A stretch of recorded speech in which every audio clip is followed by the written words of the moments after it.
Assalamualaikum, sampurasun, wilujeng tepang deui dina pangajaran basa Sunda. Ayeuna urang ngalajengkeun padaran nu kamari nyaeta aksara Sunda. Nya, eh kamari tos dijelaskeun, tos dipadarkeun ngeunaan komponen aksara suara jeung aksara ngalagena. Tah ayeuna komponen dasar nu salajengna tina aksara Sunda teh nyaeta angka. Tah kuhideap kaciri aya angkanya, tah eta bentukna 1, 2, 3, 4, 5, 6, 7, 8, 9 jeung 0 sarua wae. Tah upama diperhatikeun ditilik-tilik atanapi dititenan, bentukna teh aya nu ampir sarua, jeung konsonan jeung suara atau vokal. Tapi hideap tong hariwang sabab aya nu ngabedakeun ketika urang nulis angka jeung aksara.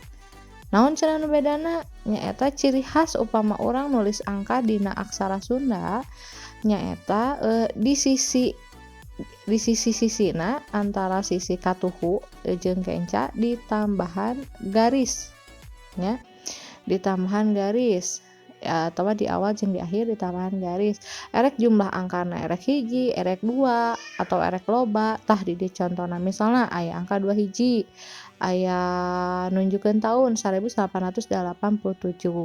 Terus aya nunjukkeun jumlah nominal artos atau duit. Tah tadi cara nulis angka dina aksara Sunda. Komponen nu salajengna nyaeta aya rarangken. Naon cenah rarangken dina aksara Sunda teh? Kan upami dina Laten mah rarangken teh sarua jeung imbuhan, tapi dina aksara Sunda mah rarangken teh nyaeta disebut oge pananda sora atawa vokalisasi. Tah jumlahna teh aya 13, dikelompokkeun dumasar kana nempatkeunana. Nyaeta kelompok nu kahiji rarangken aksara Sunda anu tulisna di luhureun aksara ngalagena anu konsonan nya atau aksara ngalagena teh. Nu kahiji nyaeta aya panghulu. Naon cenah panghulu teh? Fungsina ngarubah vokal sora aksara tina A jadi I. Eta lambangna teh kumaha cenah? Bisa dititenan ku hideap teh eta lambangna. Disimpenna di luhureun aksara ngalagena atau di luhureun konsonan. Hayu urang titenan contona. Tah di dieu aya aksara konsonan K. Upama ditambahan panghulu ya jadi Ki. Rarangken nu kadua anu disimpen di luhur aksara ngalagena nyaeta pamepet. Fungsina ngarubah vokal sora aksara A jadi E. Lambangna kumaha cenah? Tah bisa dititenan ku hideap teh ieu disimpenna di luhureun konsonan. Contona misalna K jadi ke. Jadi ke kade lain ke nya tapi ke. Tah salajengna rarangken nu salajengna nyaeta aya paneuleung. Naon paneuleung teh? Fungsina ngarubah vokal sora tina aksara ngalagena A jadi E. Nu tadi mah pamepet E, tah anu paneuleung mah E. Lambangna siga kieu disimpenna di luhureun konsonan. Contona kumaha cenah? K upama diteundeunan lambang paneuleung rubah jadi ke. Ya. Salajengna masih keneh rarangken anu disimpen di luhureun konsonan nyaeta panglayar. Fungsina naon cenah ari panglayar? Panglayar mah fungsina nambahan vokal aksara A ditambahan R. Lambangna kieu disimpenna masih di luhureun konsonan. Contona K jadi kar. K ditambahan panglayar jadi kar ya.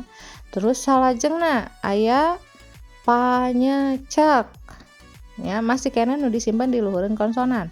Fungsina naon? Fungsina nambahan vokal sora aksara K ditambahan eng. Contona tah eta lambangna buleut nya.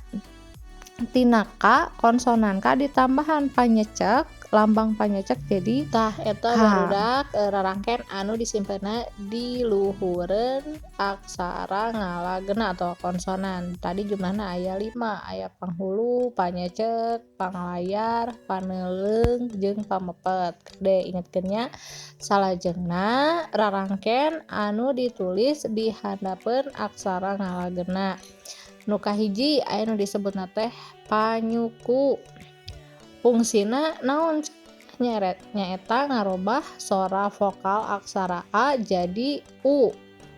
Lambangna teh saperti conto dina gambar eta. Tah misalna kumaha cenah? Ka tina sora vokal K jadi ku ditambahan lambang rarangken panyuku. Salajengna anu disimpen di rarangken nu disimpen handapeun konsonan teh nyaeta panyakra. Fungsina naon cenah?